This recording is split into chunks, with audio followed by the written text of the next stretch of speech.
오늘은 이 얘기부터 좀 시작을 해볼 텐데요. 2차 종합특검 특별검사로 사실은 당초에 이제 조국 혁신당이 추천한 권창현 변호사가 임명이 돼서 네. 여기에 대해서도 해석이 좀 분분했어요. 그렇죠. 이게 무슨 의미일까?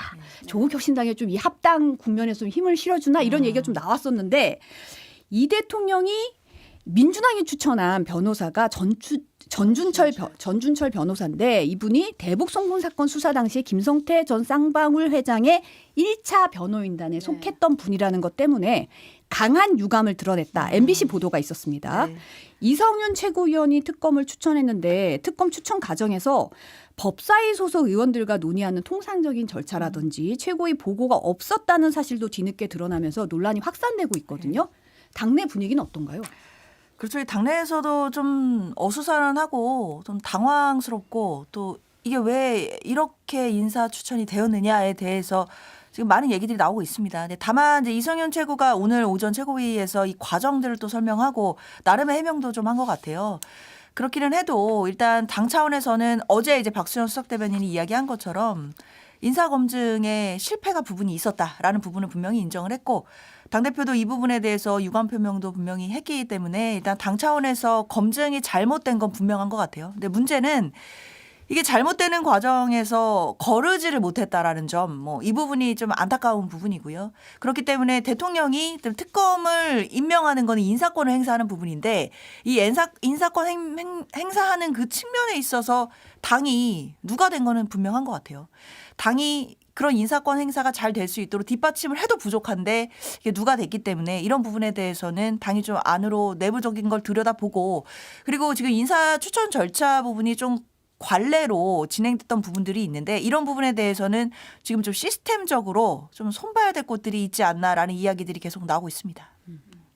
이게 어떻게 보면 국민의힘 입장에서 봤을 때는요. 특검이라는 이 시스템이 원래는 기존의 수사기관이 수사하기 어려운 부분들, 권력형 비리라든지 살아있는 권력에 대한 수사 이런 것들을 법안을 통해서 특검 법안을 통해서 하는 거잖아요.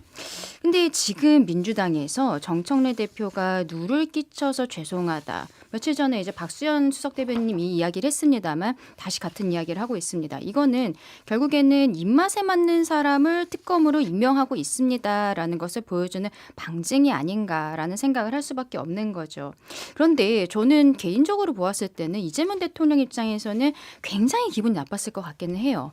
왜냐하면 본인이 대북 송금 사건으로 기소되는 데 있어서 김성태 씨의 진술이 굉장히 중요한 부분이 있었고 김성태의 변호인이었다라는 거잖아요. 그리고 이 변호인 같은 경우에는 이성윤 라인이었다는 건데 그러면 이성윤 의원은 이분이 어떻게 보면은 김성태 그 사건에 있어서 변호인이었다는 것을 정말 몰랐을까 이런 생각을 할 수밖에 없는 거죠. 본인 라인이어서 추천했다라는 거니까. 그러면은 대통령 입장에서는 실질적으로 뭐 예전에 체포동의안 시즌 2 아니냐라는 이야기들도 많이 나오고 있습니다만 오히려 민주당에서 대통령 지금 사건들이 각 재판부가 그냥 기일을 추정해 놓은 상황이잖아요. 민주당이 이거 그냥 재판 진행하자 이런 얘기하는 수준에 저는 거의 맞다고 생각을 하거든요. 그러니까 대통령실 입장에서는 정말로 이것은 받아들일 수가 없는 부분인 거죠. 특히 최근에 뭐 명청 갈등이라고 여러 가지로 지적이 되고 있는 상황에서 이 사건이 딱 터져버리고 법사위라든지 이런 절차를 안 지켰다는 게 드러나 버리니까 오늘 정청래 대표가 어쨌든 다시 사과하는 메시지를 내긴 했습니다만 저는 개인적으로는 약간의 지금 텀을 두면서 워워하고 있는 게 아닌가. 정청래 대표도 다시 한번 합당이라든지 이런 것을 추진하면서 갈등은 더 심화될 것 같다라고도 생각합니다. 근데 저는 뭐 대통령의 입맛에 맞지 않는 사람을 했다 뭐 이런 취지의 차원의 얘기는 아닌 것 같아요. 왜냐하면 이게 대통령이 어쨌든 추천된 사람 중에서 인사권 행사하는 거잖아요. 그런데 만약에 지금 전 변호사가 뭐 특검으로 임명이 됐다라고 한다면 이게 뭐 정권 차원에서 입맛이 맞는다 안 맞는다의 차원의 문제가 아니라 사실 이런 논란이 계속 됐을 건 분명하잖아요. 결국에는 뭐 대북 송금 사건 뭐 김성태 회장이 변호인단이었다라는 부분들이 계속해서 언론에서 나올 거고 뭐 소위 말해서 지금 민주당 내부에서의 어떤 권력투쟁 파워게임이 있는 거 아니냐라고 보는 분석들이 있는 가운데 이런 특검이 출범하게 된다라고 한다면 앞으로 과연 그런 특검이 구설수 속에 쪽에서 동력이 있을 수 있나라는 부분도 좀 생각을 해봐야 될 것 같아요. 그러면 결국 대통령이 2명을 추천받아서 그 2명 중에 인사권을 행사하는 데 있어서 정말 이게 완전히 인사권을 행사할 수 있도록 민주당이 제대로 추천했냐에 대해서는 당연히 당 내부로 문제 삼을 수 있는 거고, 이게 뭐 더 나아가서 뭐 특검의 본질이라든지 뭐 특검이 결국에 정권의 입맛에 맞 이런 문제로까지 나아갈 건 아닌 것 같고, 다만 이 특검이 출범을 해서 대통령이 인사권을 온전히 행사하고 그리고 동력을 받아서 나아가기 위해서는 사실 외부에서 봤을 때 어떤 구설수가 있을 만한 부분들이 없어야 되는데, 사실 이게 없이 임명이 됐었다면 계속해서 뭐 당 내부의 어떤 계파 갈등과 관련해서 이 부분들이 나왔을 가능성이 있거든요. 그러니까 그런 부분도 좀 생각을 해야 될 것 같습니다. 근데 뭐 특검이 구설수가 있다라고 해서 정권에서 그 사람을 쳐낸다거나 이런 거는 보지 못했잖아요. 민중기 특검이 김건희 여사와 같은 주식에 투자했었다라는 거, 이런 거 드러났지만 결국에는 임기 다 채우지 않았습니까? 그리고 본인이 관련되어 있는 수사를 무마했다라는 의혹들, 그러니까 윤영호 씨의 8월의 진술을 11월이 되어서야 경찰로 보냈을 때, 그때 이미 뭐 언론에 보도될 때서야 뭐 보여주기식으로 보낸 것 아니냐라는 지적들이 있었지만, 결국에는 민주당이라든지 대통령실에서 문제 제기하지 않고 그대로 마무리가 됐거든요. 이번에도 오히려 전준철 변호사가 특검으로 임명이 된 다음에 이러한 사건들이 있었다라는 게 드러난다면, 대통령께서 본인에게 칼을 겨눌 수도 있는 사람을 오히려 공정하게 특검으로 임명하시는구나라는 생각이 들 수도 있는 부분이 있다고 봐요. 다만 이게 근데 지금 우리가 말은 저도 원칙적으로 이렇게 합니다만 그게 가능하겠어요? 되지는 않는 거죠. 대통령실에서는 여기에 대해서 굉장히 부글부글 끓는 가운데 뒤늦게 이 이야기를 한 이유도 그것도 좀 살펴봐야 된다고 근데 생각합니다. 이제 제가 말씀드린 건 뭐 정권 차원에서 이걸 뭐 이 전 변호사가 뭐 문제가 있다. 사실은 따지고 보면 뭐 대북 송금 사건을 직접 하지는 않았다라는 해명도 또 전 변호사가 했기 때문에 뭐 그렇다고 본다면 뭐 관련 없는 거 아니냐 이렇게 볼 수도 있는 시각도 있습니다. 그렇기 때문에 뭐 반드시 이분이 임명이 됐다라고 해서 뭐 결국에 정권 차원에서 뭐 이 사람을 드랍시킨다 이런 취지가 아니라, 저는 결국에는 외부에서 싸움 붙이는 이런 여론들이 계속 있을 수밖에 없거든요. 이분을 추천한 건 결국 민주당에 다른 뜻이 있는 거 아니냐, 의도가 있는 거 아니냐, 그런 게 없음에도 있는 거 아니냐라는 시각이 붙으면 이 특검이 사실은 저는 동력이 떨어질 수 있겠다라는 우려가 들거든요. 그러니까 그런 차원에서 말씀드립니다. 이건태 의원 같은 경우는 이성윤 최고위원 사퇴를 공개적으로 요구하기도 네. 했는데 네. 어제 정청래 대표가 박수현 대변인 통해서 사과를 했는데 오늘 최고위원 회의에서도 재차 사과를 했습니다. 당에서 벌어지는 모든 일의 최종 책임은 당대표인 저에게 있다. 대통령께 누를 끼쳐 대단히 죄송하다. 이런 말을 했고요. 그 전준철 변호사 추천한 이성윤 최고위원도 오늘 최고위원 회의에서 직접 해명을 했거든요. 이 부분 발언을 듣고 오겠습니다. 전준철 변호사는 검사 시절에 김건희 주가 조작 사건, 한동훈 채널A 사건 수사를 저와 함께 담당했던 검사입니다. 이로 인해 윤석열 정권에서 압수수색을 당하는 등 탄압을 받았던 변호사입니다. 전준철 변호사가 법인 소속 변호사로서 쌍방울 사건에 이름을 올린 건 본인의 해명처럼 이미 진행했던 동료 변호사들의 요청이었고, 변론 담당 부분도 쌍방울 측 임직원들의 횡령 배임에 관한 것이었지 김성태 본인이나 김성태 대북 송금 조작 의혹 사건과는 무관한 부분이었다고 합니다. 그마저도 중간에 변론을 중단했다고 합니다. 일부에서 제기하는 것처럼 전준철 변호사가 대북 송금 조작 의혹 사건의 변호인이 아니었다는 점을 먼저 말씀드립니다.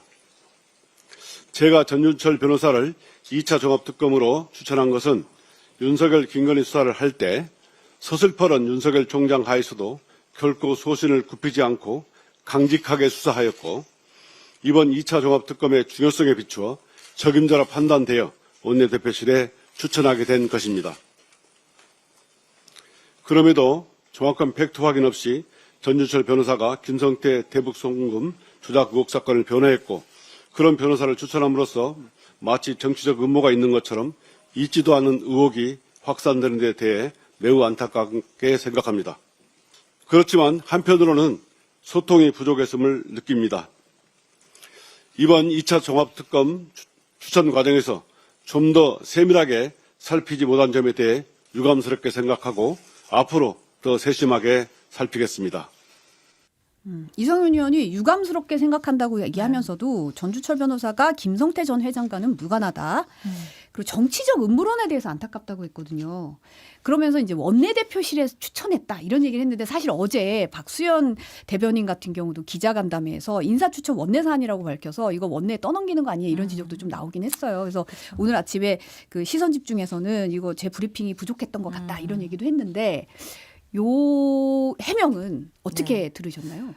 물론 이제 이상윤 의원의 가장 주된 내용은 이 부분에 대해서 본인의 책임을 통감하고 그리고 이제 잘못된 부분 좀 세밀하지 못했던 부분을 좀 안타깝다라고 얘기하는 부분이 전 주라고 보여요. 근데 그 과정에서 뭐 억측이 있다라는 부분이라든지 그리고 전 변호사의 어떤 그 해명 부분 이 부분을 좀 실어서 얘기를 해준 건데 저는 어쨌든 이 부분에 대해서 이렇게 오해가 있거나 또 억측이 있는 부분에 대해서는 뭐 이성윤 의원으로서는 또 설명을 하고 또 그런 오해를 풀어야 되기 때문에 앞에 그런 얘기들을 해준 것 같아요. 특히 그 전 변호사가 윤석열 정권에서 압수수색도 당하고 여러 탄압을 받았던 그런 검사였다라는 점도 덧붙였고 그리고 김성태 회장의 대북 송금 사건에 대해서는 변론을 안 했다라는 취지의 지금 얘기들이 붙어 있거든요.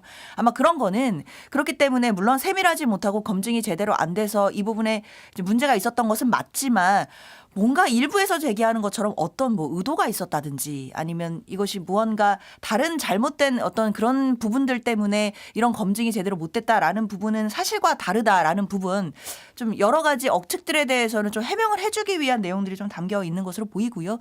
그럼에도 박수현 수석 대변인이나 특히 이제 정 대표가 이 부분에 대해서는 또 사과를 하고 또 유감 표명을 분명히 했기 때문에 일단 당으로서는 앞으로 이런 일이 다시 발생하지 않도록 우리가 어떻게 당내 인사 검증을 제대로 강화할지 이 부분에 대해서 좀 대안을 또 국민들께 좀 당원들께 좀 내놔야 될 것 같습니다. 2차 특검 같은 경우에는 뭐 저희 국민의 입장에서는 할 필요 없는 거다. 이제 경찰로 넘겨서 경찰에서 뭐 오히려 기간 제한 없이 수사를 하도록 하고 오히려 국정에 지금 안정을 도모해야 되는 것이 아니냐라고 여러 차례 말씀을 드렸는데 뭐 저희 국민의힘과는 별개의 상황입니다만 이런 일들이 벌어졌다는 것은 대통령 입장에서는 저는 계속 어떻게 보면 대통령 편을 들게 되는데 대통령 입장에서는 기분이 나쁠 수밖에 없을 것 같아요. 최근에 나오고 있는 민주당 발에 굉장히 많은 악재들 있지 않겠습니까? 뭐 전직 민주당 의원들, 지금 무소속인 의원들 이런 분들에 대한 부분이라든지 그리고 합당 과정이라든지 뭐 1인 1표제 과정이라든지 이런 게 대통령이 어쨌든 지금 코스피 5천 시대도 여셨고 관세 25%라든지 이런 거에 있어서 국회에서 또 도와드려야 되는 부분들이 분명히 있는데 민주당에서 저는 사실 이 관세 문제 같은 거 뭐 돋보이는지 모르겠거든요. 그러니까 오히려 내부의 어떠한 논란 같은 것들을 확산시키고 있는 것이 아닌가라는 생각이 듭니다. 대통령께서 굉장히 좀 외롭게 일을 하시는 것 같다. 저는 밖에서 봤을 때 좀 그런 생각들을 많이 하고 있어요. 대통령 편을 많이 드시네요 오늘. 아니 그러니까 왜냐면 저는 대통령께서 우리 뭐 오늘 저 여론조사 이야기도 하게 될 것 같은데 저는 나름대로 일은 열심히 잘하고 계신다고 생각을 하거든요. 그리고 예전에 대통령께서 말씀하실 때 입법으로 좀 도와줘야 되는데 그게 제대로 안 된다라는 부분에 있어서 아쉬워하시는 말씀도 하셨어요. 이거 결국에는 민주당 정청래 대표에 대해서 조금 더 지금 정책적인 방향성에 대해서 같이 해달라라는 거를 말씀하시는 것 같은데 이렇게 2차 특검 국민의힘은 저렇게 하지 말자 막 이런 얘기하고 있는데 추천한 사람이 이런 사람이에요. 대통령 그리고 대통령의 사법 리스크가 부각될 수밖에 없는 인물이기 때문에 더 화가 나는 부분 아니겠습니까? 저는 어쨌든 명청 갈등이라는 것이 이제는 부인할 수 없다라는 생각이 들고 야당 입장에서도 민주당에 대해서 계속적으로 문제 제기를 하고 있습니다만 그래도 정부 여당은 안정감을 국민들께 드려야 되는 게 최우선순위라고 생각을 하거든요. 그리고 말씀드린 현안 같은 것들이 제대로 풀리지 않고 있는 상황에서 민주당이 보여주고 있는 이 당내 갈등은 여당으로서의 어떤 책임, 품위를 좀 지키셔야 된다라고도 말씀드리고 싶습니다. 그래서 저는 뭐 당내 갈등까지는 아닌 것 같아요. 물론 이제 뭐 합당 문제라든지 여러 부분에 대해서는 또 많은 의견들이 있고 또 그런 부분들은 이제 내일 있을 의총과 또 수요일에 있을 최고위원회를 거치면서 좀 정리가 될 것으로 보이긴 하는데 이번 인사추천에 대해서만큼은 이것이 뭐 청와대와의 또는 뭐 당내에서 어떤 갈등 양상이라기보다는 명백하게 지금 지도부가 인정한 것처럼 대표가 인정한 것처럼 검증 실패죠. 인사 검증 그리고 추천 과정에서의 세밀하지 못했던 부분이 있고 추천을 실패한 것이기 때문에 그로 인해서 대통령의 인사권에 누를 끼쳤다라는 부분에 대해서 다 죄송한 마음인 거잖아요. 그렇기 때문에 당내에서는 이런 부분들은 좀 빠르게 수습하고 그리고 국민들께 어떻게 민주당이 이런 실수를 다시 만회해서 시스템적으로 어떻게 방지를 할 것인지 이런 모습들을 빠르게 좀 보여드려야 된다고 생각합니다. 어제 고위 당정협의회가 열렸는데 분위기가 좀 묘했어요. 정 대표가 당정청 원팀 정신 내세웠는데 김민석 총리와 강훈식 비서실장이 국정선거 냈는데 집중해야 된다 이런 부분 강조했거든요. 이 부분도 영상 잠시 보시겠습니다. 국정 성과를 내는데 집중해야 할 시간입니다. 당과 정부 모두 긴장하고 대통령님의 국정 운영을 뒷받침해야 합니다. 저도 총리로서의 내각 통할과 국민소통 대폭 강화를 시작했습니다. 국회의 입법 속도전이 필요합니다. 정부의 기본정책 입법조차 제때 진행되지 못해 안타깝습니다. 당도, 정부도 더 적극적으로 움직여야 하겠습니다. 그러나 정부와 청와대가 아무리 좋은 정책을 준비해도 법적 토대가 마련되지 않으면 실행에 옮길 수 없습니다. 실질적인 성과는 결국 입법에서 완성됩니다. 민생을 위한 법안 통과가 시급합니다. 입법의 속도가 곧 국민이 체감하는 변화의 속도를 좌우하는 만큼 당에서도 주요 민생 법안이 조속 처리될 수 있도록 입법 속도를 높여주시기를 부탁드립니다. 청와대도 최선을 다해 뛰겠습니다. 지금 입법 속도 얘기가 계속 나오고 네. 있거든요. 어떻게 들으셨어요?